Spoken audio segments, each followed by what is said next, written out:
이용만 한국 정치.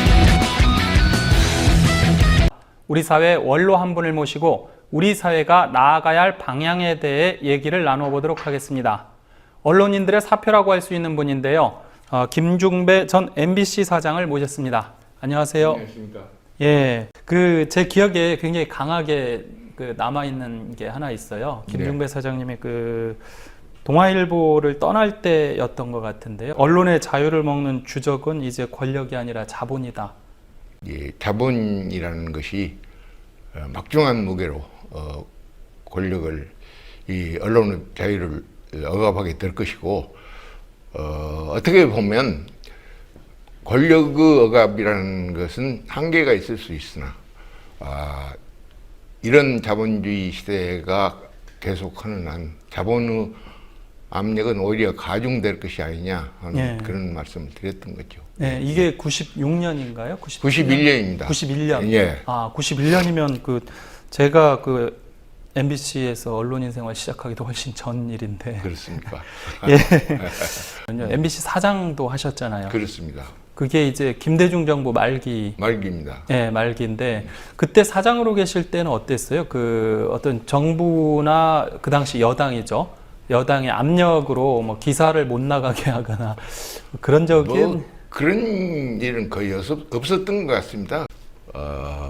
인사 문제 이런 것에 제가 정권의 간섭을 받은 일은 없다는 것을 분명히 말씀드릴 수가 있습니다. 네.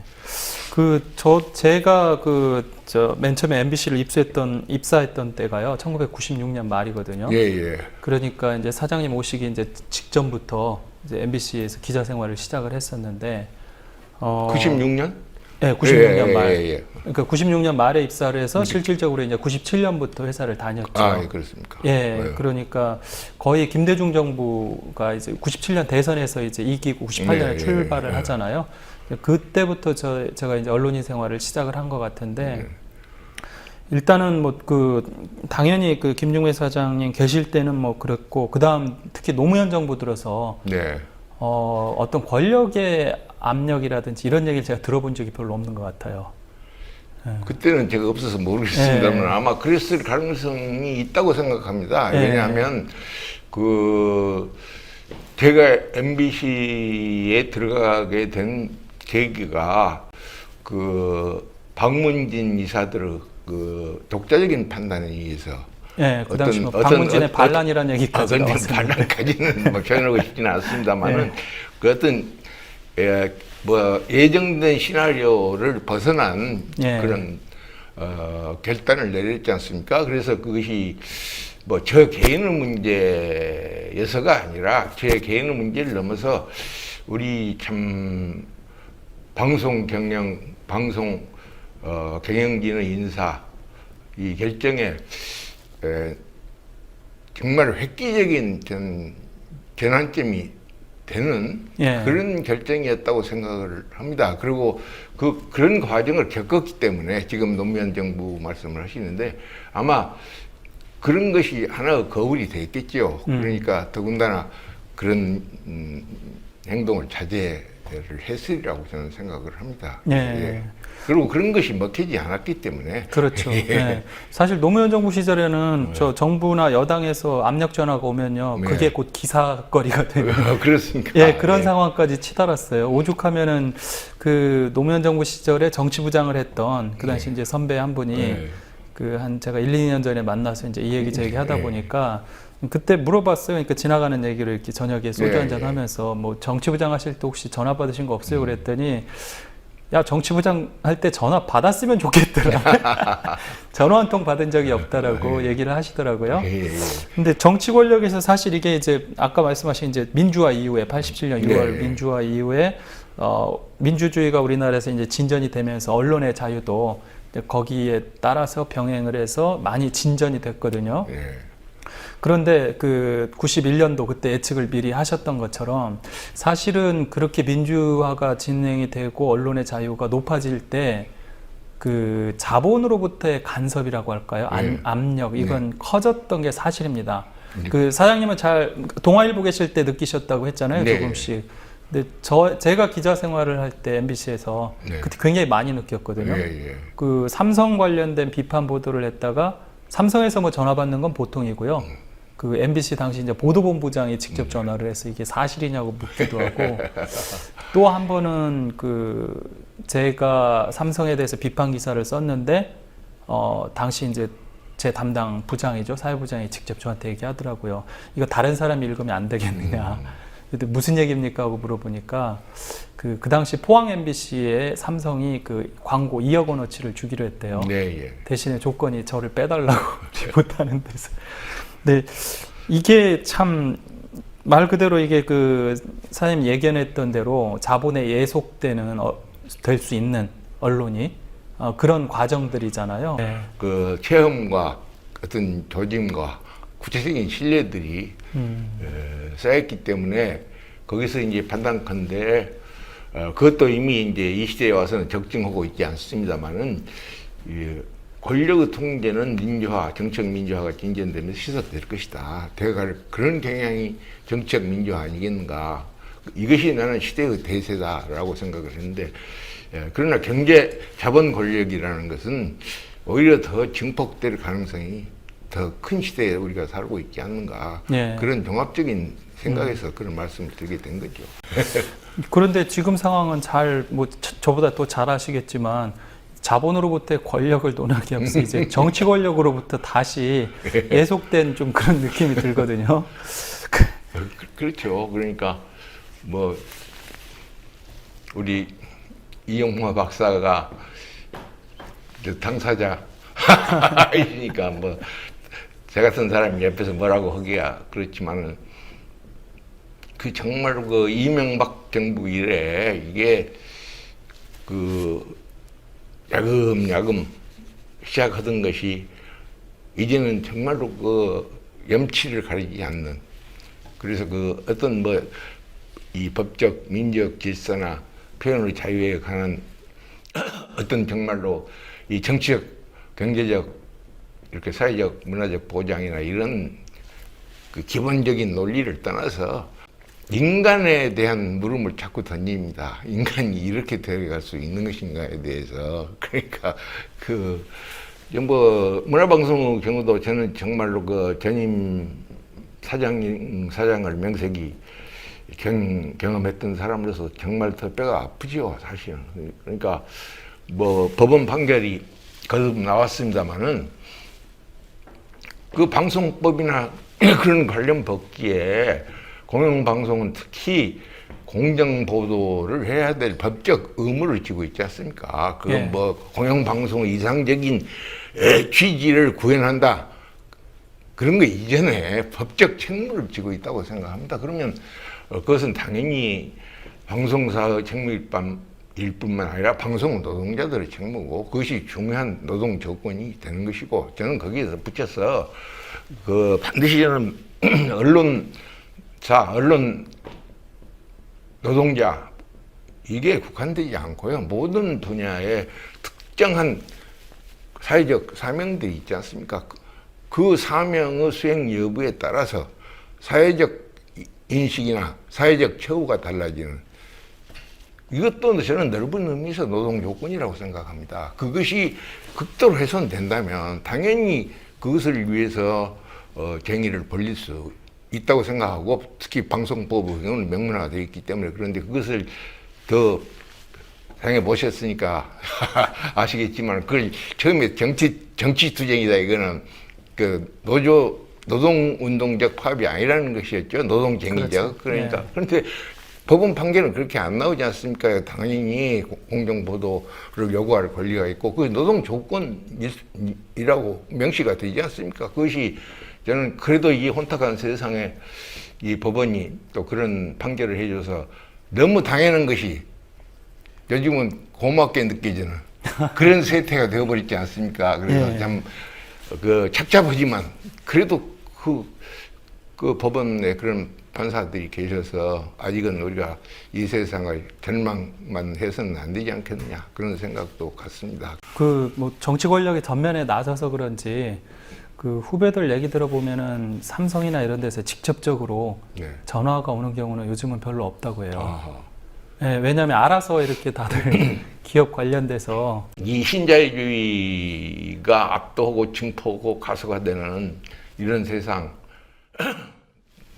이렇게 계속 전개되면서 저는 이제 소위 그들과 그 이익을 같이 하는 이런 권력, 자본과 이익을 같이 하는. 예. 그리고 이제 그것을 통해서 권력의 입장에서 보면 뭐 이해관계 일치라는 측면도 있겠지만 어떤 뭐 경제 성장이랄지 경제적 효과를 생산함으로써 권력의 지지 기반을 더 공고화하자고 하는 여러 가지 뭐 욕망이 있을 거 아닙니까? 역대 네. 대통령들한테는 그런 욕망이 다 있었다고 생각을 합니다. 네. 뭐 다 있겠죠. 근데 그런 것들이 이제는 이제 언론 쪽도 거의 일체가 되어가는 경향을 보이고 있는 것이 아닌가. 모든 언론이 그런 것은 아니지만 그렇지 않은 언론도 분명히 있으니까 저는 뭐 예. 그것을 싸잡아서 말하면 옳지 않다고 생각합니다. 분명히 그것과 분리해서 독립된 길을 가고자 하는 언론들이 있지 않습니까? 그분들을 참 높이 평가하면서 이 대목도 그렇습니다. 당연한 건데 또 높이 평가하게 돼요. 너무 당연한 건데. 이런 세상이 예. 그렇게 해야 되는 거 아닙니까? 그렇죠. 그게 정도죠. 그런 이런 세상이 됐습니다. 그래서 제 같은 사람하고도 이야기를 하자고 그러는 마인데. 그 사실 이제 민주화가 되고 언론의 자유가 많이 신장이 됐었는데 예. 그 이제 이명박 정부 이후에 돌이켜 보면은요 그 최대 수혜자가 예. 사실은 이 조중동으로 대표되는 이 사기업들이 아닌가 좀 싶어요.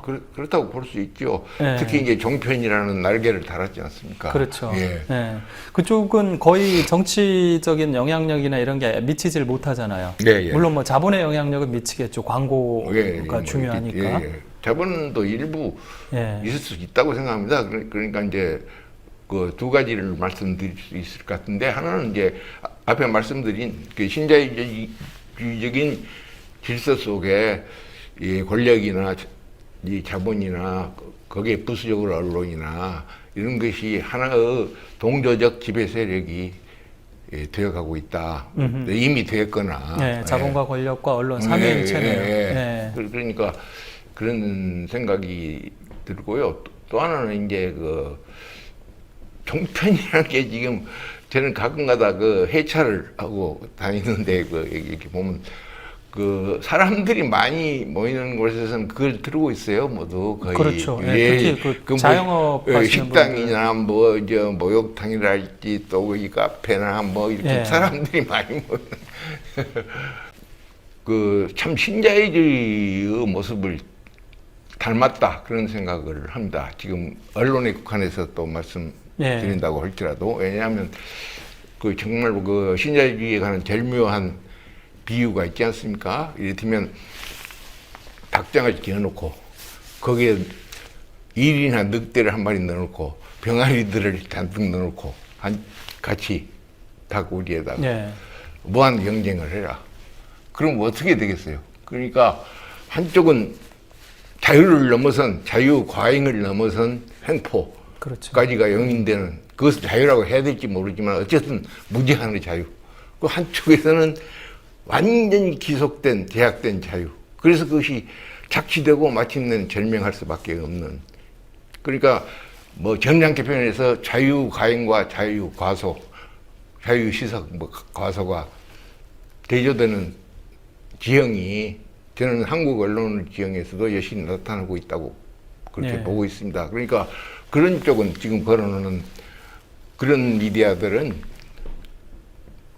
과잉된 너무 과잉 횡포의 수준에 이른 소위 자유의 이름에 어울리지 않는 자유를 망치하고 있는 반면 그렇지 않고 정말로 그 저 같은 사람이 꼭 제가 편이 될 수는 없다고 생각합니다만 제가 반세기 이상 그 언론에 종사해갖고 또 그 나름대로 배워온 그런 언론의 길을 가고자 하는 미디어는 자유 억압 속에서 질식해가는 상태 이런 대조적인 국면이 우리 언론의 국면이 아닌가. 그리고 그것은 우리 사회 전반에도 이렇게 걸쳐 있는 그런 참 기막힌 현실이 아닌가 그런 생각을 합니다. 예. 그 시청자들이 좀 궁금해할 만한 사항이요. 그래도 소위 민주정부라고 하는 기간을 우리가 한 10년을 거쳤고요. 87년 6월 항쟁 이후에 지속적으로 민주주의가 어찌됐든 발전되어 왔는데 갑자기 이렇게 상황이 바뀌는 경우, 특히 그 언론의 자유, 어떻게 이렇게 될 수 있을까? 왜 그 음식점이나 목욕탕 이런 자영업자들 운영하는 데 가면 전부 다 종편을 틀어놓고 있을까? 그러니까 뭐 그 여러 가지 분석이 있을 수 있다고 생각합니다. 근데 제가 뭐 그것을 깊이 있게 분석을 해본 바는 아니지만 이제 그 국가 안보, 국민 안보가 아닌 국가 안보 이런 것들이 많은 영향을 줬다고 생각하고, 그러니까 저는 너무 좀 기우가 될지는 모르지만 나치즘의 시대 같은 것을 생각합니다. 그 나치즘 당시에 일부의 사람들은, 그리고 상당히 많은 사람들은 자기들에게 자유가 있다고 생각하고 살았다는 그런 제목의 그런 게 있지 않습니까? 그러니까 그걸 봤더니 소위 볼세비키 공산당, 소비에트 러시아 같은 그것을 받아들일 거냐, 아니면 독일의 독재를, 우리 민족 게르만 민족의 독재를 받아들일 거냐. 그러면 그 민족주의적인 성향이 강한 사람들에게는 그 소비에트 공산당보다는, 그리고 또 그것은 또 단순히 민족주의적 측면뿐만 아니라 또 있겠죠. 공산주의 이데올로기에서 우러나는 제도적 실천 문제가 있으니까. 그런데 혐오하는 사람들까지가 합쳐져서 이거는 안 되겠다. 무도하다는 표현을 한 번씩 쓰거든요. 이건 길이 없다는 얘기 아니에요, 결과적으로. 근데 꼭 길이 없다는 말일 수도 있죠. 그런데 그 세월호 그 진상조사를 하고 그에 대한 어떤 대책 비전을 내세우겠다고 하는 사명을 띈, 그리고 의혹국절 끝에 그것도 누더기 입법이 된 그 특별법 취지마저 찬탈하는 그런 시행령을 만드는 것을 보면서 정말 우리 이 박사처럼 이것은 길이 아니다, 잔인무도하고 그리고 이것에 대해서는 천인이 공로해야 된다. 그러니까 그 길이 없는 게 아니죠. 천인이 공로하면 길을 내게 되는 겁니다. 그런 희망을 가지고 저는 언론에 종사해온 사람으로서 만인이 발언할 수 있는 기회가 주어졌다는 사실 하나마도 그것은 상당히 포지티브한 거다라고 생각하는데, 그걸 다 들여다보겠다는 거 아닙니까? 다 들여다보는 게 아니라 훑어보겠다는 거 아닙니까? 그런 소프트웨어를 경찰이 개발을 한다는 거 아닙니까? 그러니까 이렇게 되어가는 세상에 대해서 우리 국민들이 좀 생각을 해 보셨으면 좋겠다. 그리고 더군다나 우리는 아들, 딸, 손자 들이 이런 세상을, 손주들한테 이런 세상을 물려주고 죽어야 되나 하는 좀 그런 생각들을 하시면, 결국 이런 새로운 길을 열고 돌파구를 연다는 것은 우리 현대사에서 나타나듯이 저는 국민들이 할 수밖에 없다고 생각합니다. 모든 사람이 언론이 됐어요. 또 언론이 돼야 되잖아요. 언론이라는 말이 미디어를 지칭하는 게 아니잖아요. 미디어가 콘텐츠를 말하잖아요. 우리가 그렇죠. 말하는 게 언론이잖아요. 꼭 여기 방송국에서 와서 말해야 언론인가요? 우리 몇 사람 만나서 이야기하는 언론인데, 이것이 미디어를 지칭하는 것으로 협소화돼 버렸어요, 우리 언어가. 그래서 우리가 좀 깨어나기까지 안 하더라도 정말 이런 세상에 정말 이렇게 왜곡되고 이렇게 좀 물구나무선 이런 현실을 그냥 놔두면 어떻게 됩니까? 이 박사가 평행선은 끝까지 가도 그 간극을 유지하지만, 여기서는 1mm만 틀려도 쭉 가다 보면 무한대의 간극이 벌어지는 이것이 나는 현실이라고 생각합니다. 그래서 갈수록 우리 아들, 딸, 손자, 손녀, 그 증손자, 그 조금씩이라도 나아가는 세상을 우리가 열어가는 그런 단서를 좀 가져야지. 아이 놔두면 지금 이만한 것이 마시면 얼마큼 더 비인간적인 세상이 될지도 모른다는 생각을 좀 서로 같이 나누고 좀 새로운 길을 열어갔으면 그런 생각을 합니다.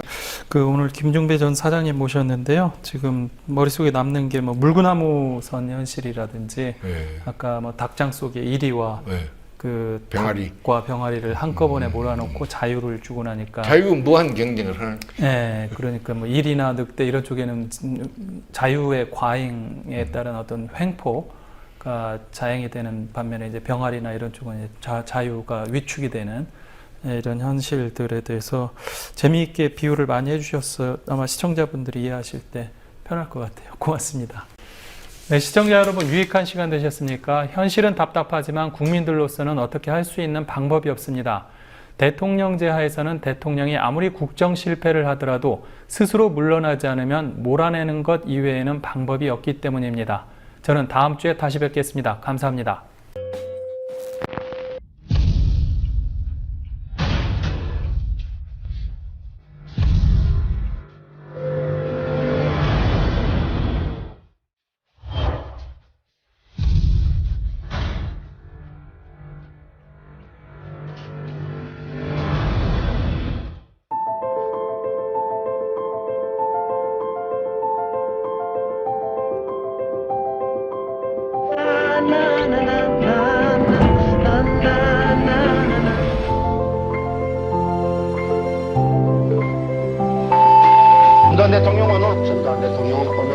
전두환 대통령은 오늘 박근혜 대통령이 오늘 네덜란드로 떠났습니다.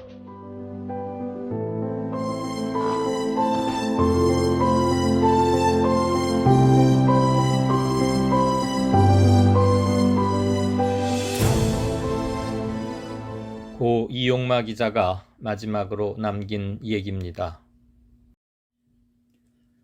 마지막으로 너희들에게 부탁 하나가 있다. 나의 꿈을 기억해 주기 바란다.